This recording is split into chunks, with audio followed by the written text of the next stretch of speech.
As airlines are joining alliances, one of the areas that they have to focus on is frequent flyer management. And in joining an alliance, an airline has to sign partnership agreements with every single carrier in that alliance. It's a very difficult process for some airlines that don't have a lot of experience in partnerships to analyze agreements, analyze the value that these agreements may bring, and decide what kind of terms to agree on with each of the partners. So where our value comes in is in helping airlines think through the structure of those agreements, review all the terms, and decide if the terms that are proposed to them are acceptable commercially, as well as look at any other customer service issues and any other factors that may impact the experience of their existing members. In doing so, we help them benchmark the rates that these partners propose. We also help them understand the frameworks that have been discussed in these agreements.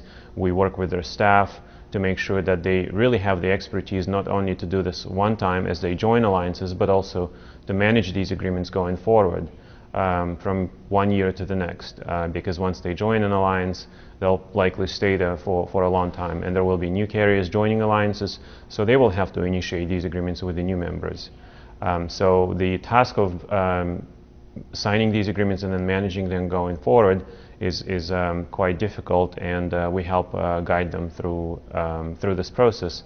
We have very experienced consultants that have worked with all alliances, Star Alliance, SkyTeam, One World, and so we're very proficient in helping prospective members with each of the requirements.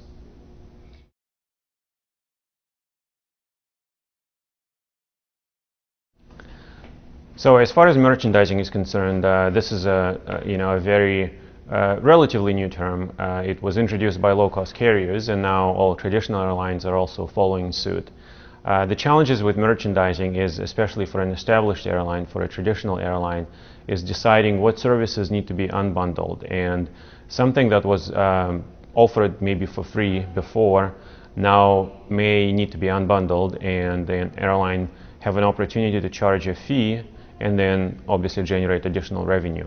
But you have to be very careful, because in doing so, you may impact the customer experience. There were certain expectations before that by flying a certain airline, you would get a certain package of services, and if you unbundle, you will impact not only your customer experience, but potentially your competitive position. And so what we do is we help airlines think through these decisions. How do you increase your revenue? How do you introduce new services, but at the same time not compromise your competitive position and not impact customer experience to the point that you become less attractive to the traveler? So our focus is to identify opportunities that may increase revenue for the airline, but also maybe provide additional services to the passenger, to the traveler.